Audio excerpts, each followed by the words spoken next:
السلام علیکم. میں نے آپ کو پہلے بھی کہا تھا نا کہ سیاسی موسم میں تیزی سے تبدیلیاں ہونے جا رہی ہیں.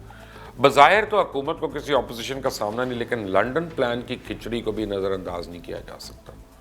اب مولانا فضل الرحمان بھی موسم اور موقع کی مناسبت سے سیاسی حلوے کی کوئی نئی ڈش تیار کرنے کو بیٹھے ہیں. آخر کوئی تو وجہ نا کہ تمام حکومتی اتحادی ایک ساتھ ہی ناراض ہو گئے ہیں اور اب مانتے ہی نہیں. لیکن اس وقت سب سے زیادہ گڑبڑ اور دھڑے بندیاں سیاسی جماعتوں کے اندر گہری ہوتی جا رہی ہیں. نون لیگ میں دھڑے بندی نئی نہیں ہے. مریم اور شہباز گروپ کافی عرصے سے موجود تھا، لیکن اب شہباز شریف کی حکمت عملی سے مریم کو ان کے گروپس میں کھوٹے لائن لگا دیا گیا. لیکن سب سے بڑا مسئلہ حکومتی جماعت یعنی پی ٹی آئی کے اندر کھڑا ہوا ہے. میں نے آپ کو پہلے بھی بتایا تھا کہ اگر کوئی تبدیلی ہوئی تو اس کا آغاز پنجاب سے ہوگا، اور اب پنجاب میں تبدیلی کے آثار نمایاں ہوتے جا رہے ہیں روز بروز. پنجاب اسمبلی میں فارورڈ بلاک کی بنیادیں نظر آنے لگی ہیں. اگرچہ پی ٹی آئی کے کچھ اراکین جو بلی کو دیکھ کے کبوتر کی طرح آنکھیں تو بند کر لیتے ہیں، کہتے ہیں کہ کوئی فارورڈ بلاک نہیں بن رہا، لیکن وزیر اعلیٰ ہاؤس میں اس حوالے سے بڑی گہری تشویش پائی جاتی ہے.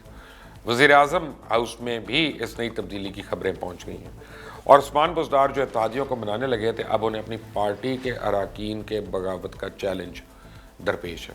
چڑیل کی مخبری ہے، وہ کہتی ہے کہ پاکستان تحریک انصاف کے اراکین اسمبلی کے تحفظات کھل کر سامنے آ گئے. اراکین اسمبلی کا 20 ارکان پہ یا اراکین پہ مشتمل فارورڈ بلاک بن چکا ہے ان آفیشل، اور اس فارورڈ بلاک نے پنجاب حکومت اور وزیر اعلیٰ پنجاب یا وسیم اکرم پلاسی کہہ لیں ان پر عدم اعتماد کا اظہار کر دیا. آئندہ حکمت عملی کے حوالے سے فارورڈ بلاک کے اراکین درجن کے قریب میٹنگز بھی کر چکے ہیں. جہانگیر ترین کو اتحادیوں کے ساتھ ساتھ اب پنجاب اسمبلی کے ناراض اراکین کو منانے کا بھی ٹاسک دے دیا گیا، اور جہانگیر ترین کا جہاز اب ایک بار پھر ہر وقت حرکت میں ہے. عثمان بزدار کی حکومت کی کشتی میں 20 سوراخ بہت بڑے خطرے کی علامت ہے. جن 20 اراکین اسمبلی نے نیا گروپ بنایا، انہوں نے ترقیاتی فنڈز نہ ملنے اور بیوروکریسی کی جانب سے کام نہ ہونے پہ تحفظات کا اظہار پہلے بھی کیا تھا، مگر ان کی سنی نہیں گئی، اور اب خبریں ہیں کہ انہوں نے اکٹھے رہنے کے لیے حلف بھی اٹھا لیا. فارورڈ بلاک کے اراکین کا یہ بھی شکوہ ہے کہ صوبے میں ترقیاتی کاموں کے حوالے سے شدید تحفظات ہیں. حلقوں میں گزشتہ 10 سالوں سے ترقیاتی کام نہیں ہوئے، اور حکومت میں رہ کر بھی اگر وہ حلقوں میں ترقیاتی کام اور عوامی مسائل حل نہیں کروا پا رہے، اور اگر یہی حال رہا تو عوام کے پاس کس منہ سے دوبارہ ووٹ مانگنے جائیں گے؟ اب آپ حیران ہوں گے کہ آخر اس فارورڈ بلاک کی قیادت کر کون رہا ہے. تو چڑیل نے مخبری دی ہے کہ ان 20 افراد پہ مشتمل فارورڈ بلاک کی قیادت لیا سے پی ٹی آئی کے رکن اسمبلی سردار شہاب الدین کر رہے ہیں. اور چڑیل کی مخبری کے مطابق سردار شہاب الدین کی قیادت میں چنیوٹ سے تیمور لالی، بھکر سے ملک غضنفر زاد، عباس چھینا، بھکر سے عامر عنایت شہانی، حافظ آباد سے مامون تارڑ اور احسن جہانگیر بھٹی، ڈی جی خان سے محی الدین کھوسا، تونسا سے خواجہ داؤد، راولپنڈی سے اجاز خان، منڈی بہاؤدین سے گلریز افضل چند، جنگ سے کرنل ریٹائرڈ غضنفر عباس، اور سرگودا سے فاروق حمید، افتخار گوندل اور منیب سلطان چیمہ، وہاڑی سے علی خاکوانی اور بورے والا سے افضل بندیشہ سمیت 3 خواتین شامل ہیں. پنجاب اسمبلی نے وزیر اعلیٰ بزدار پر اپنے ان اراکین نے وزیر اعلیٰ بزدار پر اپنے سخت تحفظات کا اظہار کیا. اب چڑیل کی ایک اور مخبری ہے تو چڑیل نا جی، کیا کر سکتے ہیں کہ لنڈن میں جو بھی کھچڑی پکڑی ہے اس کے تانے بانے بھی پی ٹی آئی کے فارورڈ بلاک سے ملنا شروع ہو گئے، کیونکہ اطلاعات یہ ہیں کہ پی ٹی آئی کا ناراض گروپ خفیہ طور پہ نون لیگ سے رابطہ کر رہا ہے. چڑیل کہتی ہے، میں نہیں کہہ رہا بھائی، چڑیل کہتی ہے کہ ناراض گروپ نے اسپیکر پنجاب اسمبلی پرویز الہی سے بھی رابطہ کر لیا، اور اس میں کوئی شک نہیں کہ پنجاب میں اگر کوئی تبدیلی ہوتی ہے تو اس میں سب سے اہم کردار کاف لیگ کا ہوگا. اور یہی وجہ ہے کہ نون لیگ کی طرف سے بھی کاف لیگ سے روابط بڑھانے کی کوشش کی جا رہی ہے، چاہے وفاق ہو یا پھر پنجاب.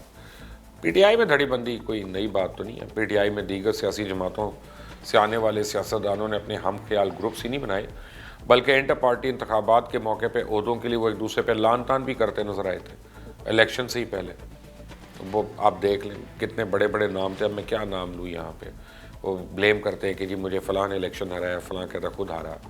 بہرحال یہ کوئی ڈھکی چھپی بات نہیں ہے کہ یہ لڑائیاں جو ہیں یہ بڑی کامن ہیں اس میں. اب آج بھی وفاق میں پی ٹی آئی کے اندر 2 گروپس موجود ہیں. اصل لڑائی لیکن پنجاب میں ہے. پنجاب میں عثمان بزدار وزیر اعلیٰ تو ہیں، لیکن شروع سے ہی یہ بات ہوتی رہی کہ اصل میں حکومت کوئی اور کر رہا ہے. اور علیم خان کی گرفتاری سے پہلے لوگ علیم خان کو ہی اصل وزیر اعلیٰ قرار دیتے تھے۔ وزیر خارجہ شاہ محمود قریشی کے جہانگیر ترین اور گورنر چودھری سرور گروپ کے علیم خان گروپ سے اختلافات الیکشن سے پہلے بھی موجود تھے۔ پنجاب حکومت بننے کے بعد جب عثمان بزدار کو وزیر اعلیٰ پنجاب بنایا گیا تو پارٹی میں گروپنگ جو ہے وہ ویزیبل ہو گئی اور جنوبی پنجاب گروپ سامنے آیا جو وزیر اعلیٰ عثمان بزدار، وفاقی وزیر خسرو بختیار اور طاہر بشیر چیمہ پہ مشتمل تھا۔ اب اعجاز چودھری، سیف اللہ نیازی، عمر چیمہ، ارشد داؤد ان وغیرہ نے اپنا گروپ بنا لیا اور پنجاب حکومت کے بننے سے پہلے دن ہی واضح ہو گیا تھا کہ راجہ بشارت و کافلی کو چھوڑ کر آنے والے دیگر اراکین کی وفاداریاں سابق قیادت یعنی چودھری برادران کے ساتھیوں اور یہ گروپ الگ رہا، لیکن 20 اراکین پہ بننے والا اس فارورڈ گروپ نے پی ٹی آئی حکومت کے لیے ناراض اتحادیوں سے زیادہ بڑا مسئلہ پیدا کر دیا۔ اب پنجاب میں صورتحال ایک جیسی نہیں رہ سکتی۔ عثمان بزدار بھلے وسیم اکرم پلس ہوں یا ڈینس کامپٹن 2 ہوں، اب ان کو اپنی وکٹ سب سے زیادہ خطرے میں نظر آ رہی ہے۔ دیکھنا یہ ہے کہ تحریک انصاف صرف عثمان بزدار کو بچانے کے لیے کیا پورا نظام داؤ پر لگاتی ہے یا پھر اتحادیوں اور ناراض اراکین کے ساتھ مل کر کسی ایسی متبادل قیادت کا لایا جاتا ہے جس سے نہ صرف سیاسی بحران ختم ہو بلکہ صوبے کی عوام کو بھی کچھ ریلیف ملے، ورنہ آٹے کے بحران نے تو حکومت کو بہت بڑا دھچکا لگا ہی دیا ہے۔ اور اب آپ کو بتاؤں چینی کا بحران جو ہے وہ پیدا ہونا شروع ہو گیا ہے۔ کل ایک دن میں 4 روپے جو ہے چینی کی قیمت بڑھ گئی۔ آٹا ہو، دال ہو، چینی ہو، ادویات ہوں، گیس ہو، بجلی ہو۔ میں جدھر جاتا ہوں گیس کے بل سے لوگ بل بلا رہے ہیں۔ ایک تو گیس آ نہیں رہی پوری اور جو آ رہی ہے اس کے بل آسمانوں سے باتیں کر رہے ہیں۔ بجلی جو ہے لوگوں کو سمجھ نہیں آ رہا کون سی بتی بند کریں، کون سا پنکھے تو چل نہیں رہے، ایئر کنڈیشنر چل نہیں رہے، ہر جگہ ہر گھر میں تو الیکٹرک ہیٹرز نہیں ہوتے ہیں اور لوگ سمجھ نہیں رہے کہ ان کے بجلی کے بل کہاں سے یہ اتنے ہوشربا قسم کے اس میں فگرز جو ہیں وہ آ رہے ہیں۔ سیریس گورننس کے ایشوز ہیں۔ آپ نے اگر ابھی تک اس چینل کو سبسکرائب نہیں کیا تو پلیز کر لیں، بیل آئیکن کا پریس کریں اور نیچے اپنی کامنٹس میں اپنی رائے ضرور دیجیے گا۔ اللہ حافظ۔